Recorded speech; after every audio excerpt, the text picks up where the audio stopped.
Hello, everyone. How are you? Good. Thank you for joining us in this beautiful spring weather.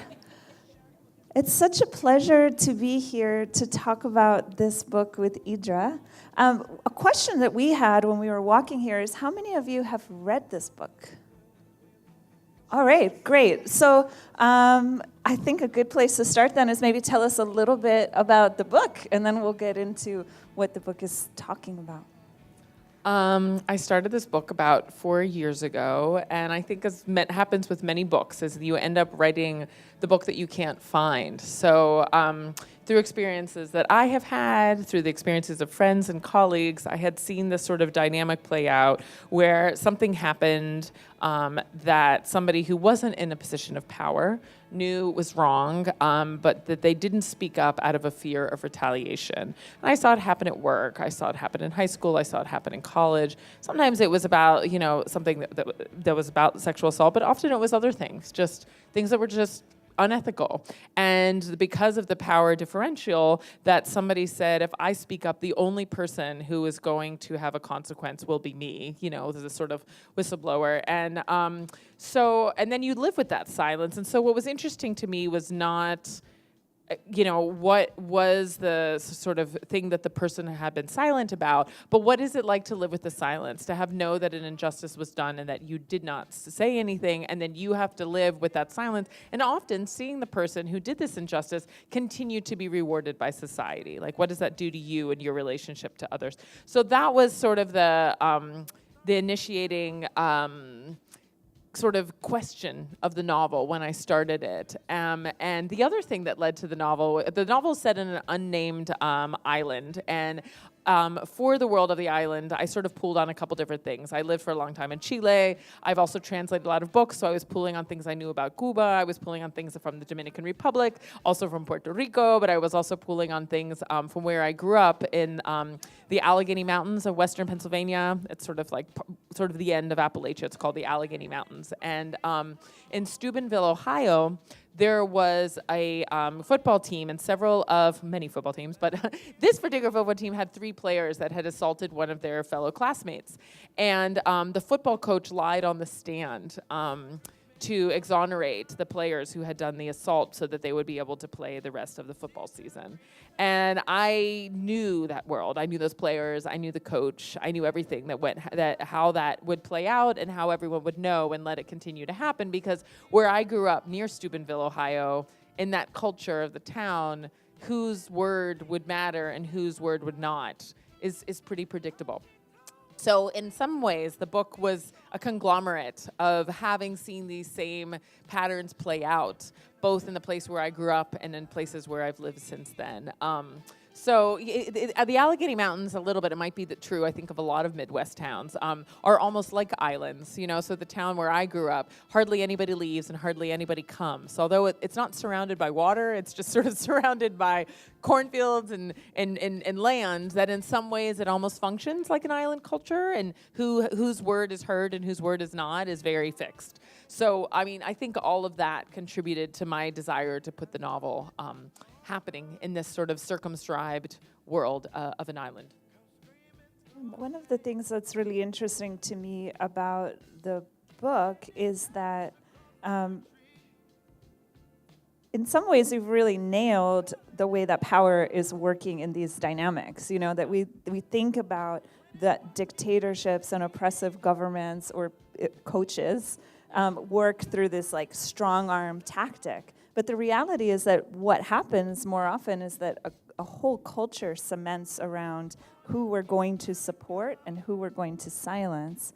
And you flip that in the book. You show it, and then you challenge it. Can you tell us a little bit about that? Yeah, so I started the book well before 2016 election because I had seen this play out. And I was like, I have seen this happen in places where I taught and where I worked and on teams that I was in. So I wanted to write about what it is. And I think we all have had times where you're like, well, that was wrong, but I know that my version of events will not be recognized. And so you just eat it, and what does that do to you? And so I wanted to write about that psychological experience. And then all of a sudden, after the 2016 election, and there was this whole Me Too movement was sort of unpacking and making explicit these questions that I had been writing about quietly in my living room for 4 years. So it is a funny thing that can happen as an artist, where your art is sort of like inventing a reality, and then reality starts to mirror something that's in your art, and then there's this back and forth that happens in a way. And then the month that the novel came out was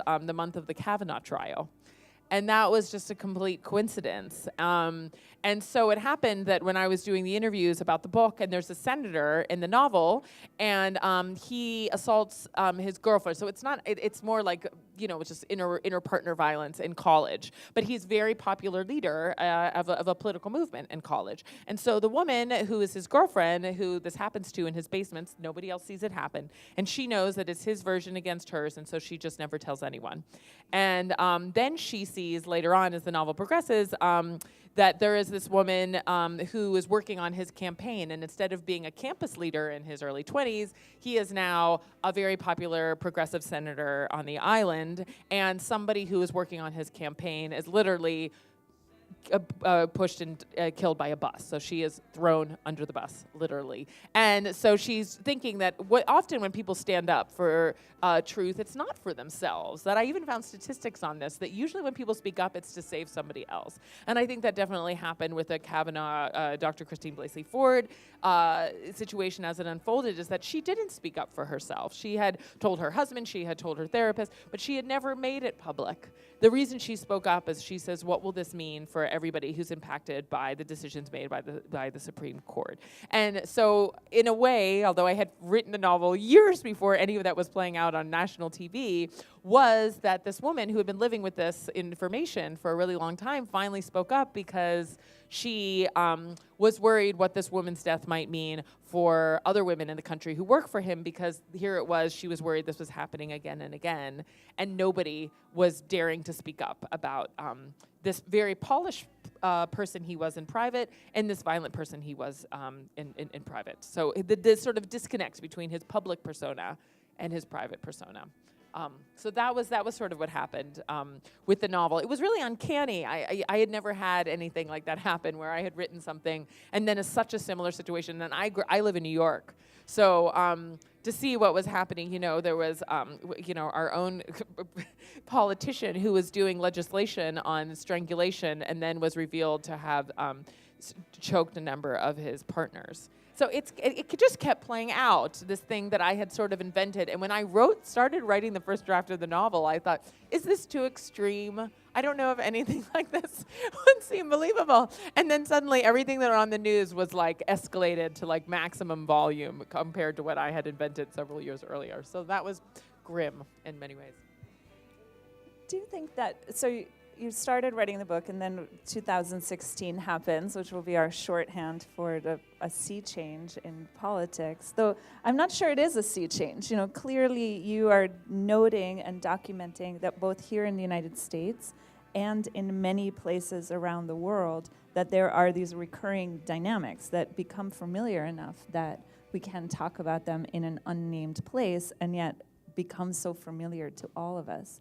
But did the kind of events of 2016 and the subsequent kind of political response, grassroots political response, change at all the way you thought about the end of the book or reshaping the book, or did you just keep on going? That's a great question. Thank you, Koya. I was working on the third part of the book after the 2016 election, and I decided that I wanted one of the characters, one of my favorite characters in the book, I'm not going to step forward as her sort of third act in life. She's in her 60s, and she wants to, I am sort of looking forward to that some way down the line when I'm done making a living teaching at universities and writing books. You could just reinvent yourself, and so she's going to reinvent herself by running for public office. And I think the reason I wanted to do that was when she saw things happening in her country and the level of corruption that she had fought for this progressive political party to take office, and then saw that the same kind of corruption was happening as has happened with the right-wing politicians, that she says, I want to run for office, I want to step into public life, why not? Not like this is going all that well, why not run for office myself? So the decision to step into public office was something that I thought she should do. And meanwhile, I had a friend who was a writer, and while I was imagining, I was sort of doing my fantasy scenario as a writer, you have it play out in your book, but I have a writer friend, Nadia Hashimi, who's more practical person than I am, and instead of just imagining running for office, she ran for office in Maryland. And I just thought that it was interesting that for some people, I was like, I'm going to have my character put her name down on the ballot, because why not? And other people were like, instead of just writing a story where that happens, I'm going to go down to, the Chamber of Commerce and actually put my name down on the ballot. And something that was really gratifying and exhilarating even to watch happen was how this thing that I was imagining happening in the novel played out with so many underrepresented groups in office and women in office that had in unprecedented numbers, and on every level, on the local level, on the state level, on the national level. And so I think it was I wanted to have the novel be about intimations of change, because as I think we may see happen, that it takes a sort of quorum. There has to be consensus. To make legislative change, it can't just be one new senator or one new congressman. There has to be a number of people pushing for those changes together on the local level too. So I knew that it didn't matter whether my candidate in the novel won or not. And my friend Nadia Hashimi, I volunteered for her campaign for Maryland, and I did a fundraiser, and she didn't win when she ran for office. The incumbent won. But I think she raised some questions that were then part of the campaign and that were asked of the other candidates, even though, and those questions would never have been asked if she hadn't won. So I think that change happens incrementally. And that was something that I saw, that would happen little by little in the novel. And that's how it's played out in our country too. Like, I think it's going to take a couple election cycles for the change and for legislative change to happen in a significant way. One of the things that's interesting to me about your book, hearing you talk about this, is that in the unnamed island where the book takes place is actually post-revolution. So people have worked very hard, including the senator, for a revolution, a massive change in who is running the country. And yet, ... we are still seeing that the power structures seem to solidify around themselves. And I'm wondering if you could talk about, because on the one hand, I think that does happen here in the United States. That's certainly one of the things that my parents say to me all of the time is like, we organized around this in the 60s, and we're still organizing around this in the 2000 teens. And so that there is a way in which we imagine change to be fixed, and yet history tells us change is never fixed. Change is constant. And yet in Latin America, I grew up in Ecuador, we see this happen over and over again, where we have this sort of like desperate desire to overthrow a corrupt government. In Ecuador, we elected a leftist, Correa, a while ago now. Everybody was so excited about that. It happened in Venezuela. It felt like finally there's going to be change. This is going to be an economically just country that centers indigenous people. And Ecuador is a kind of mild country politically, so we haven't seen quite the same political waves as you have in Peru or Venezuela. But look at what's happening in Venezuela, where I think a lot of people would argue, like, this is not better than what we had before. And in Brazil, with Jair Bolsonaro. And even with Evo Morales in Bolivia, who was like the first indigenous candidate who became president of the country and who has now gone on to change the constitution. So I think it's just shown that like these power structures, we actually have to investigate them, not just in terms of like a left and a right. And I think that was something that I saw living for a long time in Chile and also in Brazil, that it was really so painful to watch what happened in Brazil and how closely it mirrors what happens in the novel.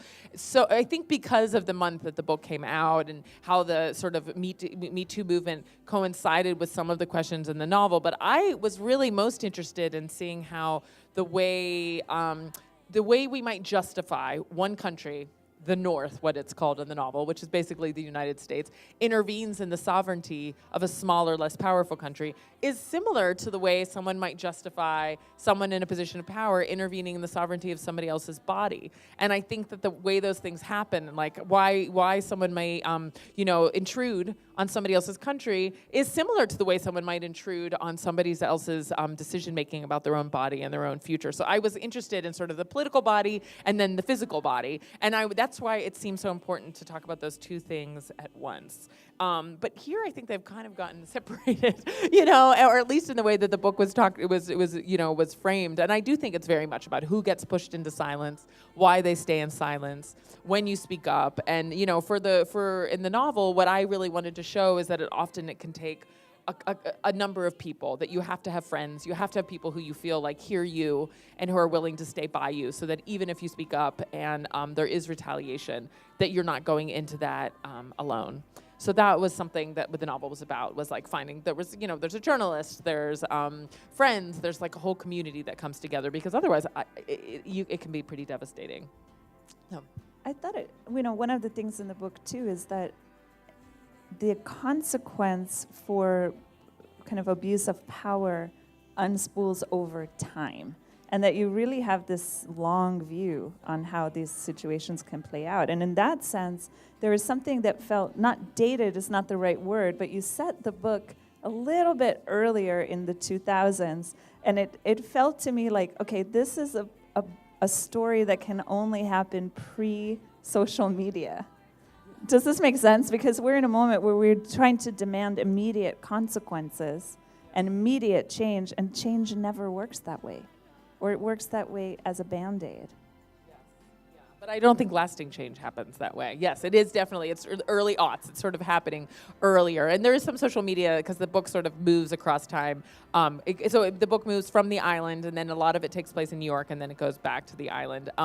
But I think it was that sense that, the trial by Twitter is not what happens in the novel. And I also think, for a lot of people who are seeing that this is how justice will happen, by outing people in a social media way, that, it's important to know what happened before that, and that even when that seems like some form of available justice, that in some ways it's not, because there aren't really lasting consequences.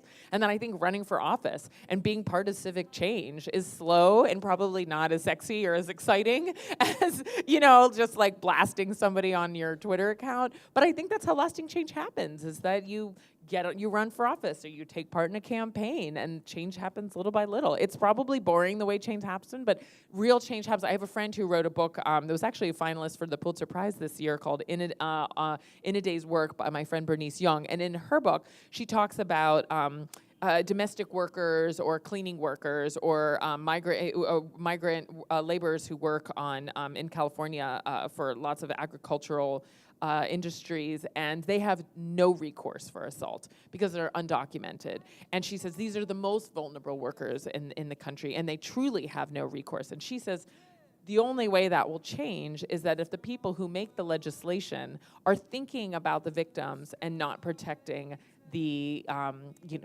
aggressors. And she's like, it just will not change until it happens at the legislative level. It's not really exciting to talk about. Policy is boring, but at the same time, that's how things change. And so the novel doesn't really go into it. They basically use cardboard and make signs on the porch. It's certainly not a novel about cranking out policy on a Word doc. It's about friends getting together on the porch with beers and making signs. But that's how it happens. Is that you just brainstorm. They also use some fake beards, which I think is always helpful for morale. So, it's amazing. That is such a joyful, it's one of the things I loved about the book is that even though it is very, very serious and traumatic things happening in the book, there is a real sense of friendship and solidarity that develops, among some people who are already friends. But you actually, to go back to your throwing people under the bus point, you start with that, but I won't spoil it. I think it is the kind of book that you don't want spoiled. It really has many exciting turns of events, but you don't throw anybody under the bus. Even characters, that there are characters that you think are not going to have an empathetic turn, that you really hold in as being maybe victims also of this system. Is this a very vague question because I don't want to spoil it, but there's a lot of solidarity in the book that I appreciated. Thank you. I mean, I really think I saw it as sort of like a novel about camaraderie, about how important friendships are to social change, or even how important camaraderie and friendships are to being able to stay true to what you feel a sense of urgency about. Like, would Olga run for office if she didn't have that camaraderie? No. Would Lena have ever spoken up if she didn't have that camaraderie? No. So I think for me, it was really a novel about how to stay true to your convictions, you have to have that sense of camaraderie. And that to laugh, I think we underestimate how important it is to feel the ability to laugh with friends, and then that can be what can motivate you to go forward and stay true to your passions, whatever they may be. I was wondering, so as we've mentioned several times, the book is set in an unnamed place. And can you talk a little bit about what you think is gained by setting something in an unnamed place, and maybe a little bit about what might not be gained? Yes, well, it's been really fascinating. So there was one wonderful NPR review that was very enthusiastic about the book and said, well, this book is obviously set in Cuba. And I was like, it's not. You know, and then there was another, someone else, there's another review that came out and someone said, in this book, which is so obviously about the Dominican Republic, and when you look out and you can see Santo Domingo, and I was like, well, but not exactly, you know.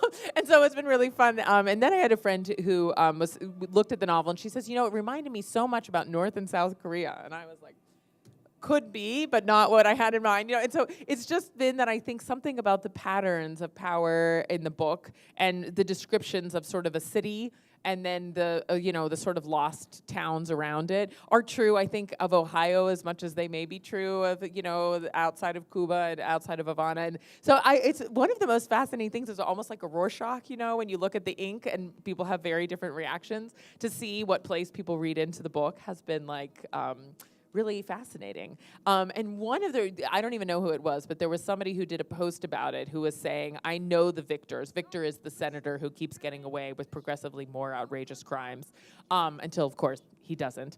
And and saying, like, I worked for Victor in the steel industry in Ohio. I've worked for the Victor who runs the union where I worked in this thing. And I was like, oh my goodness. So somebody who didn't even know that I was from the Allegheny Mountains had recognized that Victor was a certain kind of man who knew how to work the system and recognized that in the unions in the steel industry in Ohio. But then they also saw Cuba. So I don't know. It's been really fascinating to see how many different ways people can sort of pick out. And I think that's what parables do. I think that's the beauty of parables, is that there's something about the emotional truth. You can, and I named it Those Who Knew for a reason, which is like you bring what you know to it. So that if you know about Cuba, or you know about the Dominican Republic, or you know about the unions of Ohio, that you bring that knowledge to the book. And so that would then sort of be what resonates maybe most deeply for you as a reader, depending on the knowledge you bring to it. Because I think that's the beauty of parables, is that they're timeless. So when you read them, you can find in it what resonates with your own experience. Did you ever find yourself making changes so that it would indicate less a location? So a little bit.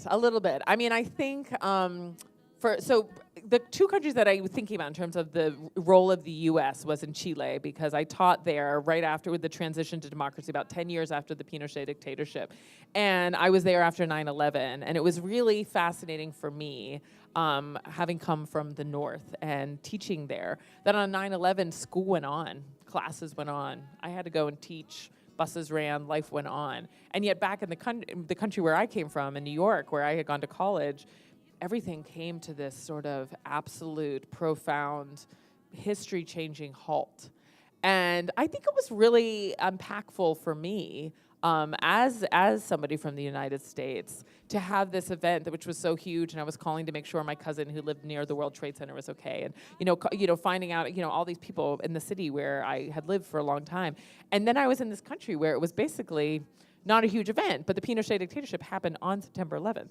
So they had their own history on September 11th. So I just was thinking about how much one's history of one's country feels like the center, and for other people, it's out in the outer orbit, you know? And so that came up in the novel a lot, of thinking about the North, which would be the United States, and whose history gets centered by any given character. So there is a Northerner in the novel who obviously would center North American history, and then there's characters who see North American history as just interventions in their own history, and that the island's history would be the center of their notion of the world. So it was interesting in terms of the sort of central romance in the novel, was how those histories would sort of play out when each person in the relationship centers a different history.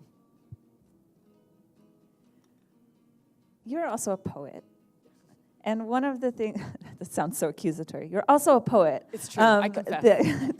And one of the things I find I was very surprised in the book that you use a range of styles, including whole chapters that are plays.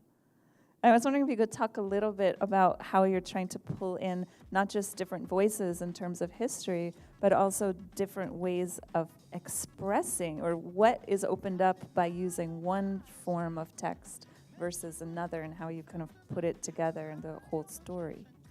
That's a really complicated question. No. I'm happy to talk about the plays. There's also transaction logs and other things that happen in the novel. I think I mean, maybe because I come from poetry, I'm very interested in form and the form that things take. And the thing is, we're living in this time of, you can go online and read a whole history of events of yesterday, and someone can go to another site online and have a completely different impression of what happened on Saturday.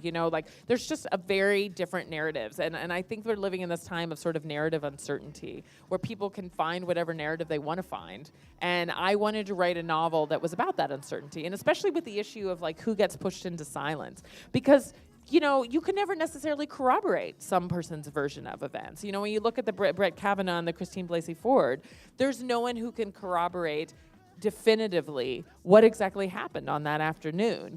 There's nothing that is going to say this is the definitive version of event. And there's no closure. There's so many events with which we do not have closure. And so I think I wanted the novel to sort of inhabit that emotional truth, which is that, the emotional truth is that you don't always get closure, and that there isn't always certainty. And I think we have this more commercial notion of fiction, which is by the end, you know exactly what happens. But that doesn't really feel true, I think, for the 21st century.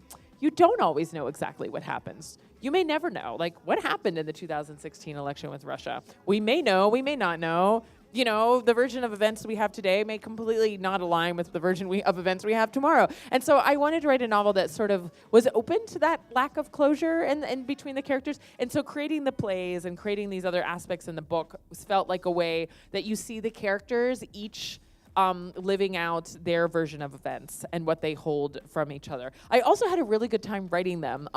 This was funny. I was a judge for a prize with Penn, and so I got all these great books that arrived that I had to read. It was a translation prize.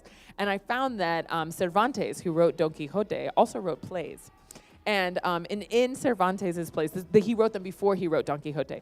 And they would be very serious plays. But between the serious acts of his plays, Cervantes would put in these things called entremesas, which were these sort of, and I don't know if you've ever studied these, they're so fun. But they're these very absurd, kind of outlandish, funny commentaries on the play. So there would be a very serious tragedy, and then there would be these entremesas, where there would be these short acts where the characters would sort of do this buffoonish things that were responses to the serious play. And I was like, well, I can rip off this idea from Cervantes, I feel like Don Quixote is now enough of the canon that I can do this with my novel set, how many centuries later. And it's very different than what I did in the novel, but I kind of saw it as this Cervantes in kind of entremesa, where you're reading a dark story and then you get to see these kind of outlandish fun plays that happen in between, which were a relief for me to write. And then I got to act them out because I was a writer in residence at an acting school, and so the actors performed the plays in the novel. And I think they're actually going to end up, hopefully, be a full theatrical production of them, which will be really fun. Yeah, they're really quite delightful, but also they too, even thinking about all of the characters in the book have their own complicated complicity, and they're trying to make space for themselves within it. It also reminded me, so much of the book reminded me of the Carolyn Forche poem. Do you know about the kernel? Has anyone read this poem? And the ears. And the ears, right? And something I've thought a lot about growing up in these kind of power systems and dictatorships is that we imagine corrupt power to be very ugly. But in my personal experience, it's often been very beautiful. The facade of it is, and Victor is charismatic, he's funny. There's a reason why nobody wants to believe that he could also be enacting this horrible interpersonal violence, because he is so good at being the politician that people want him to be and creating a sense that we're going to change culture in this just way. He does it very well. I think decisiveness is compelling. It's exciting to watch someone who knows exactly what they think and can stand behind their ideas. I had a really great time writing the scenes where Victor's doing his speeches in public and he grips the podium and he speaks with such compassion, for the people that he's talking about. So when he's speaking in the abstract about wanting to defend students and wanting to defend people who are victims of the regime, he can get up there and it has great rhetoric. Does that mean that he would be compassionate when he's alone in the basement with a girlfriend? Not necessarily, you can have that public persona and then in private be somebody entirely different. And I think it's hard sometimes, you just think about so many people, from my own childhood, the way you would think about Bill Cosby or certain people you grow up with, and then how do you reconcile your adoration and admiration and then knowing this private behavior? It's really hard to reconcile. And so I could see how, and one of the things I loved writing, and my first novel, I was not that much younger, but I thought one of the nice things about getting a little older is you see how you react to things different over time, and how Olga, one of the characters, sees that the students who were admirers of Victor's campaign, even after he is sort of, he has the consequences, they continue to just admire him and think of him with nostalgia. Because I think there is something when you have that moment in your youth where you really admire someone, no matter what they do, you kind of can't dislodge it.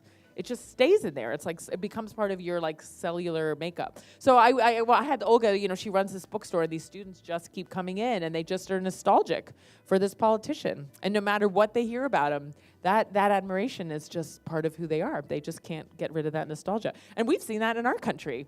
Certain people, no matter what you say about certain politicians, that love, you just can't knock it. You just can't knock it. You could tell them anything and they'll be like, but I love him, And what is that? It's fascinating. I find it fascinating. Well, it's a sort of this thing where so much sounds good in theory, but when it actually applies to your own personal life or your own personal choices or the heroes that you have or the art that you like, then it's it's a gray area, right? It's got to be a gray area. And even thinking about the bookstore that Olga is running, how much people want this leftist theory, but they don't want to live the kind of nuances of what stuff means. Or we were talking before this, we're both parents, and one of the things I say all the time is nothing has revealed my greatest hypocrisies as a human than being a parent, because I have so much in theory but not my child. No. It's really tricky. I mean, I think that was the other thing. I have two sons, and when I was working on this book and I was thinking, so of course I had these notions of I'm going to raise them. I'm not going to say, Victor and his brother Freddie grow up and their father says to them, you can't cry, you got to do this, you got to be tough, you got to be that. And then they weren't given a space as boys to sort of reveal their emotions. And then you see what happens to Victor, because he was raised in this home where he wasn't allowed to express his full range of emotions. And I see that I can give these messages to my sons in my home, and then they go to school and they get a completely different message there. And there's only so much I can do. And then they can say something at home, but they know what the consequences will be socially at recess. That there's a very narrow range of things. And so I think that I was thinking a lot about what will happen with the next generation of men and this disjunct between the way that men before them have been forced to have such a narrow range of expression, and we'll be able to give them the full range of expression that they should have, that everybody should have. And so that's why I made both of the mothers in the novel have sons and have a notion of what they want their sons, the kind of freedoms they want for their sons, and what the reality may be on this small, very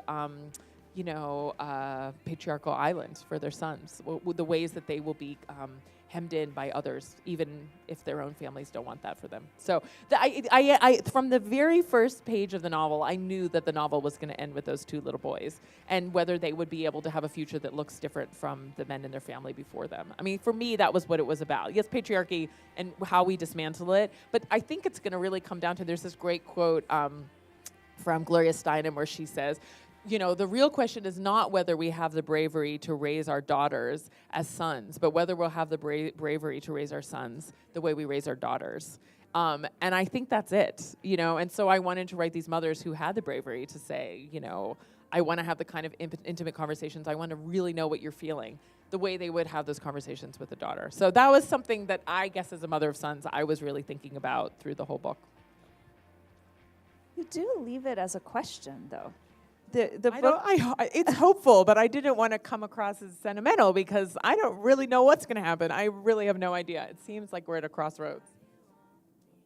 Yeah, I mean, that it is a deeply hopeful book, and it is a book that models change over time, which I think we need to hold on to, especially I know a lot of people are feeling very desperate. They want a quick fix to our quote-unquote current moment, which is we always refer to it as our current moment, is our shorthand. But actually, you do a really beautiful job in the book of placing any current moment within a longer history, and also helping to understand that when we change, especially power structures and it's different to change a politician than it is to change a culture. And yet, what will happen is we can't know what the future. This isn't an act of imagination into the future. It's a reckoning with the past. And I'm wondering sort of what your hopes are in this current moment about what comes next. I think maybe I think there'll be intimations of change in this election and then the next election and worldwide. I mean, it's been really interesting to see the conversations that have happened and, first in the United States and then, there's been a huge discussion, in Italy and then in Mexico now there's a huge discussion about sort of like, they're using Me Too, but I think Me Too has become this hashtag that can sort of mean anything you want it to mean. Basically just mean like, we have some questions and we need to talk about them publicly is like kind of what it's come to mean. But I think more than that, the questions are sort of accountability for behavior and having some established norms. Maybe we're in an extreme now, but I hope over time that it'll swing back and there'll be sort of more sort of established agreement about what's appropriate behavior and what's appropriate consequences, and there won't be trial by Twitter. There won't be knee-jerk reactions. We'll actually have systems and places that are fair to men and to women, and that it's going to take time to figure them out. Thank you. I think we're in a good place to find out what you want to know and ask and talk about. And before we go to questions, I know that they have a way they want this to go. Yeah, so we're going to just have mics on either side. We'll bring up the lights here. And go ahead and just raise your hand if you have a question. Please do make sure to speak into the mic so that everybody can hear.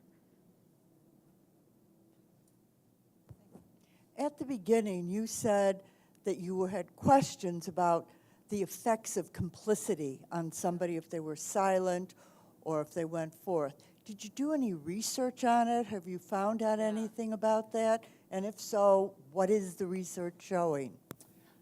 Yeah, I did a lot. I looked both in fiction and in nonfiction, and in studies. And I think that what happens a lot is, and it's interesting just to see how Christine Blasey Ford, what she talked about was something that I, from research, found to be true, and also did with my character in the novel, is that it can derail your whole life. And that what happens for Lena in the novel and for many victims of who are pushed into silence about assault is that you then have this sense of sort of almost anger with yourself, and that what presents as silence to other people presents as like a roaring truth to you. And especially if the person who who assaulted you has no consequences and continues to succeed, that there's often this skewed thing where you can't realize your potential, and it often impacts someone's ability for intimacy with others after that. And that the only way to sort of be able to have joy in intimacy is to sort of tell somebody, even if it's not that it goes to sort of back to the person who assaulted you, but that you have to tell people, because I think that level of silence creates this kind of emotional loneliness that really makes it difficult both to have the kind of self-confidence to succeed professionally as a parent, as in intimate relationships, sexual relationships going forward, because you have such a disjunct between what you have experienced and how other people perceive you. And how that there's just a disjunct there, I mean, a great example of that, Shirley Jackson, who was a huge influence on this novel. I love Shirley Jackson. She wrote Hangs the Man. She wrote We Always Belong to the Castle. And her story, The Lottery, I think is probably the most well-known story. I read her novels a lot. And in Hangs the Man, she has a novel where the character is assaulted and tells no one. And then the novel barely, it's like a page. It's like a paragraph on a page. But then in college, she has a breakdown. And then, the relationship after that is also... none of them quite work, because it's almost like you have this piece from a puzzle and it doesn't fit into any of the puzzles, and it impacts the level of intimacy with children. It impacts your level of intimacy with partners, and even in your career. I just think that when there is this act of violence and you have to inhabit it, and there is no bridge to get out of it by communicating to someone else, the psychological aftermath of that, I think, is really hard to overcome. So, and I saw that happen even with, I read a really, really fascinating testimony of somebody who was, this is really interesting, he was, worked for the Pinochet dictatorship, and he took orders and tortured people. And he was responsible for a number of deaths. And after the end of the Pinochet dictatorship and a number of years went by, he was one of the few people whose conscience was so disturbed by what the orders he had taken and the people he had tortured that he came forward. And there's like a document of him, and he's like sweating and shaking and trembling. And he says what happened during these sessions of the people who he killed. And he was also tortured by that. He had inhabited these truths that he had never, and it completely derailed his life. So it doesn't only derail the victim, it also derails the person responsible for the violence. And that was really interesting, was that if the people who, and you see that with people who were veterans of wars. How many times are there veterans of wars who, until they actually tell someone what they did during the war, vets have a lot of psychological problems in the aftermath for the same reasons. So I think everybody, to live with those assaults, whichever side of the assault you were on, if you to have it roaring inside you, living with the silence, I think that disjunct is really life-changing. Another question right here.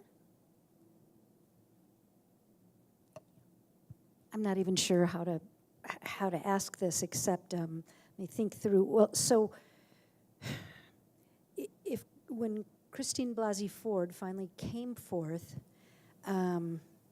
and the power structure, and she wasn't successful in keeping Kavanaugh from being appointed to the Supreme Court. I guess, what's your take on how good it is for someone to come forth? Because from everything I've read and heard, her life has only worsened since then. They've moved like 5 times. It's been a nightmare. Her fears of retaliation were correct. Yes. She was completely correct. Yes. Yes. Which is, yeah. So it's so depressing to think it's that. So depressing. I agree. To think that yeah. Indeed, if you do finally speak out, that those fears of retribution, of retaliation, they're still there. They're real. They're absolutely real. I mean, I think, so when I was trying to figure out how to investigate all those questions in the novel, that I decided, I don't want to give away the novel, but sometimes what my characters decided to do is that they, because it was an earlier era, they knew that the chance of Victor going down for assault or even for murder was 0, because there was no one else there, and that the only way he would come down would be for something else. So they had to find something else. Because I think ultimately, it would have to be something else. Because I think, if it is just a matter of one version of truth against the other, the person in power's version of truth is going to prevail. That's just how it's happened. The bus, speaking of throwing people under the bus, how about the guy on the bus who said, grab him, because I can do that. And he's in the he's in the Oval Office. Exactly. It's painful. And I think that's why when I was writing the book and talking about this, like, it is so depressing. And I think that's why I felt this urgency to write it. But I also wanted it to be a hopeful novel because I don't want to feel any more resigned to the structures as they are. I wanted to get, people on the porch making signs and doing a campaign and change it at the local level, change it at the state level, change it at the national level. What else is there to do but to keep trying to change it, to just sit there and be furious about it. Not that I don't do that a lot, but I mean, like, you would want to do something more than that. So I wanted my characters to sort of figure out a way to do more than that. So, if I may, also, I think that one of the things that happens in the book and is also happening in our culture is that, no, Dr. Ford was not successful in building a kind of awareness that would block this nomination. At the same time, so many people, not just women, but lots and lots of women, were living in silence about the violence that had been committed against them. And what we're in right now, and it is an overwhelming moment, is this watershed of realizing what felt like personal to me, or maybe my friend mentioned something like this once, we're realizing is an epidemic. The more women than not, and also many men and people who are trans and gender nonconforming, have been the target of precisely this kind of violence, which has been allowed to flourish because of silence. And now we're in a moment where we understand that we don't have to keep this silent or private, that other people are complicit in these kinds of violence. And I think that what we'll see over time is how that changes our culture. And this is also the kind of microcosm you're describing in the book. And I think it's men and women. I mean, look what's happening with how many boys were abused, within the auspices of the Catholic Church, and like, it's, there was like a whole wrestling team, and there was the coach. I mean, it's just, everyone will benefit when there's better systems in place. And I think it's, for both men and women, for children of any gender identification, that when there's better systems in place, that I think it'll be a step forward for everybody. And I think that often gets lost, that it's seen as like, oh, this is for women, but I actually don't think that's true. Like, I think it's been particularly hard for boys and men to come forward. Like, if you look at a number of private schools where there were boys who were abused by teachers at parties and things like that, that they were the ones who had the hardest time coming forward. If you look at the number of suicides of male students who were abused, because they felt like that there was even less room for them to come forward. And finally, a lot of those stories are coming out. So I do think the change takes time. I don't think any lasting change happens quickly. And I guess my hope for the novel is that the story that it tells will become obsolete. Like, the best thing would be, like, this story would seem like of an era that's gone. Like, that would be my hope, is that the story that I was trying to create and write about will be something of the past, would be sort of the best thing that could happen. We've got a question in the back. Oh, could you speak into the mic? We've got one for you.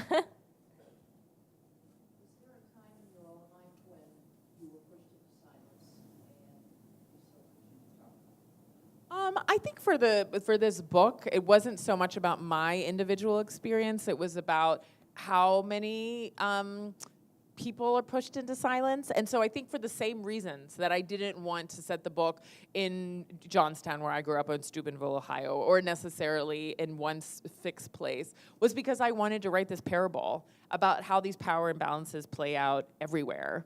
And yes, was I pushed into silence? Of course. I mean, so many different ways. But I do feel that what I was saying, that taking my experiences, things that I've heard from others and things that I've witnessed, that I wanted to write this parable to say, so many of us have had this experience. And, what are the ways that this pattern plays out many times? And I think that's what fiction can do, is to create these worlds where you can recognize it and say, I am among those who knew.